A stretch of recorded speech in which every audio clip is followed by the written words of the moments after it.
Hey everybody, today I'm going to talk about burnout and the physical, mental, and emotional tolls it can take on you, and especially on me, and the things that I do to reel myself back from the edge.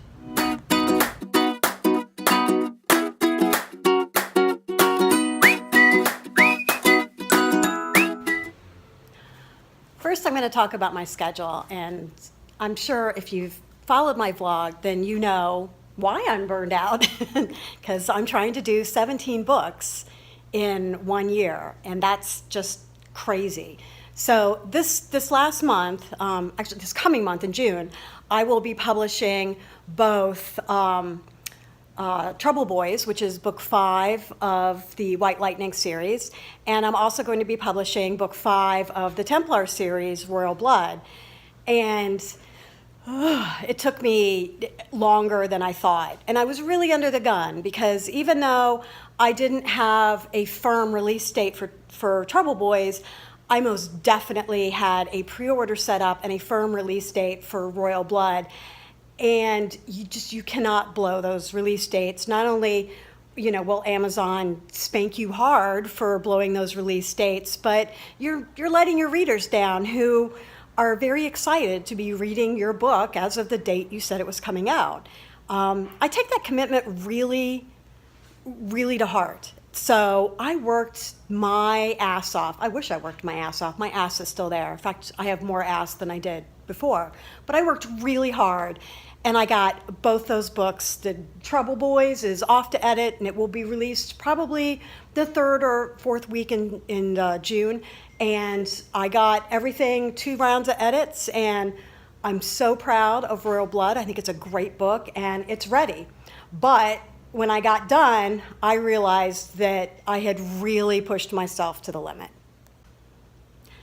First, I'm going to talk about the physical toll that when I push myself too hard, that takes on me.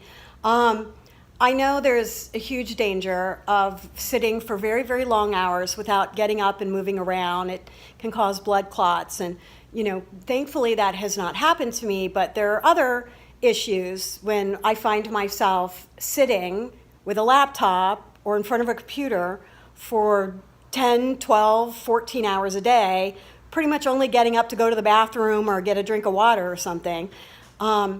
First off, I find myself gaining a lot of weight because I'm basically doing about 500 steps a day and not getting in my exercise because all of that's fallen down on my priority list. So even though I got out a couple times and rode my horses, nothing I did, even the walks or the riding my horses, it was not enough to counter all the sedentary hours that I had there. Another thing is it makes me tired. When I don't get a lot of exercise and I'm just sitting all day at a computer, I just feel exhausted all the time. I don't sleep well at night, and I just feel perpetually tired. And sometimes I can turn a little bit too much to caffeine, which is definitely not the best thing for my health. Other issues physically is I overeat. I stress eat. It's what I do. And I find myself, I don't stress eat spinach and kale and beets, sorry, Gabe, but that's not what I stress eat. I stress eat things like donuts and muffins and pizza. And I find myself, eating chips, and I munch all day. And that, coupled with me sitting still, means that in a month, I can put on 10 or 15 pounds in a month that at my age is very hard to get rid of. The other issue that I have is I have some repetitive motion issues that come up. When you sit all day with your hands out in front of you at the laptop, I end up with, not carpal tunnel, but I have pain in my shoulder blades, all down my shoulder, up in my neck. Sometimes it extends all the way down into my elbow. And that muscle stiffness and pain can get very bad if it goes unaddressed. So those are the physical tolls that take place in my body when I overwork myself. And now the emotional tolls.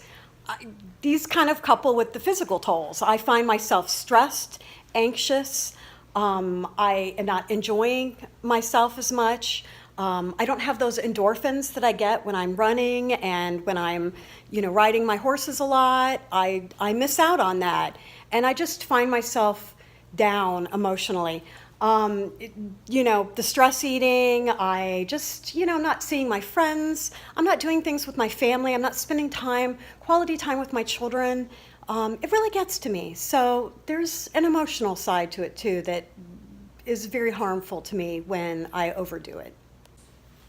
And the mental issues tie in with the emotional and the physical issues too.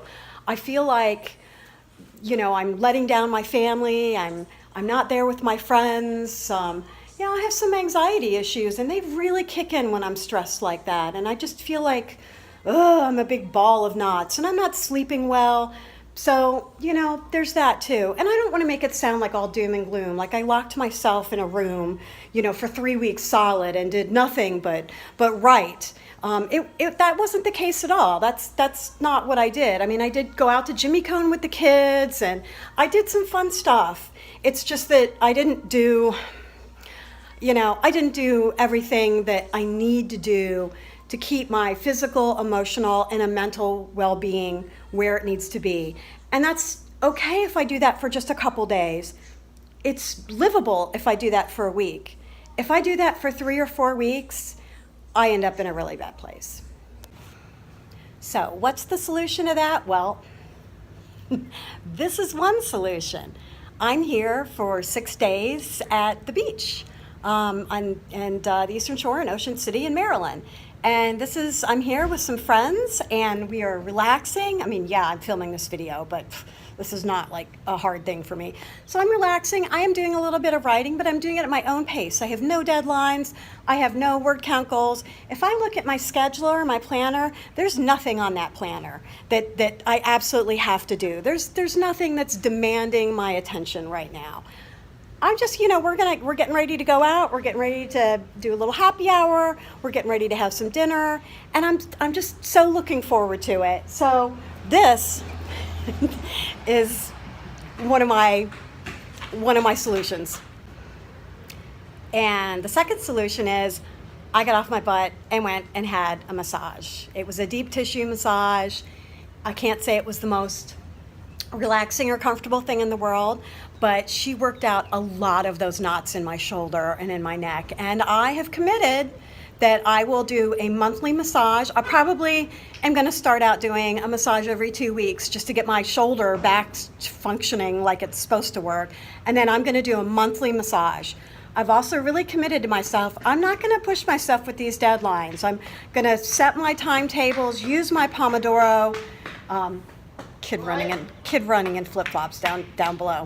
But so I'm gonna do that. I'm gonna do what I need to do. Set my Pomodoro timer, get my writing goals done. But I am scheduling and making time every day for things like writing, horseback riding, going for walks.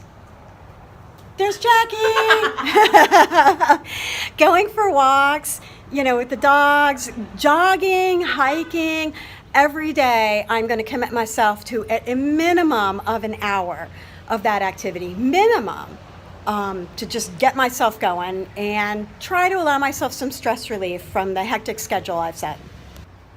I know you're probably thinking, girl, get a treadmill desk or a standing desk or start doing dictation, something where you can walk down the street with your dogs while dictating your novel, because no one's going to think that's weird. But joking aside, I have tried the treadmill desk, and I found that it is very hard for me because I'm not a plotter, I'm a pantser.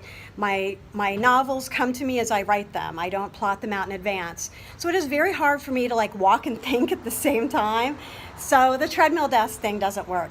I did a few years ago try dictation, but much like composing while typing as opposed to composing while writing with a pen, because I'm old enough that before computers came along, that's what I had to do, and then type it up afterwards. Dictation is a skill that you have to learn. I think that maybe vlogging will help me get that whole verbalizing my thoughts out, and then so maybe that'll be in the future. I do intend to continue to possibly work on dictation as an alternative, because I think, There are going to be times when I need to give my hands and my arms a rest, and I think dictation might be a good idea. And of course, people that do dictation get far more word count done a day than they do with their fingers typing. I don't know if that'll be the case for me or not, but that's something I'm going to continue to do. Another thing I've been thinking about is, I've been looking at those tap things before. It's the things you put on your fingers, so you don't really need a keyboard. You basically use finger motions to type out your letters, and then it's sort of Bluetoothed over to your keyboard. I've really thought about, or your phone, I've really thought about doing something like that because it's very similar to typing. I learned this sort of motion very quickly, and I'm the type of person where I like to do things with my hands. This sort of thing I think would work really well for me. I've held off doing that, but I might invest in one of those tap things and see how that works out, because if I could get that to work, that would be really cool. It would give me some time outside where I could compose, where I could walk and maybe compose. I can try that again. And maybe it'll get away with some of the repetitive motion issues that I have with my shoulder and my arms. So, short vlog this week, but I just wanted to talk a little bit with you guys about, what happens when we push ourselves too hard. Go ahead and comment in the comments area if there are things that you do, because this isn't just a writer thing. I mean, financial analysts and programmers and everybody else out there has the same thing when they push themselves too hard. What is it that you do to kind of pull yourself back from the edge when you've pushed yourself too hard? What solutions do you have? I'm open to suggestions, so please comment. And that's my vlog for this week. Stay tuned for next week, because I've got a whole bunch of stuff from my beach trip, which should be a lot of fun that you guys will get to see. Crabs and beach walks and all sorts of cool and interesting things that I do on my beach trip getaway. So stay tuned for that. Again, please comment and hit the subscribe button and the little bell button so that you are notified every time a new vlog post comes up. And thank you again for joining me this week. Bye!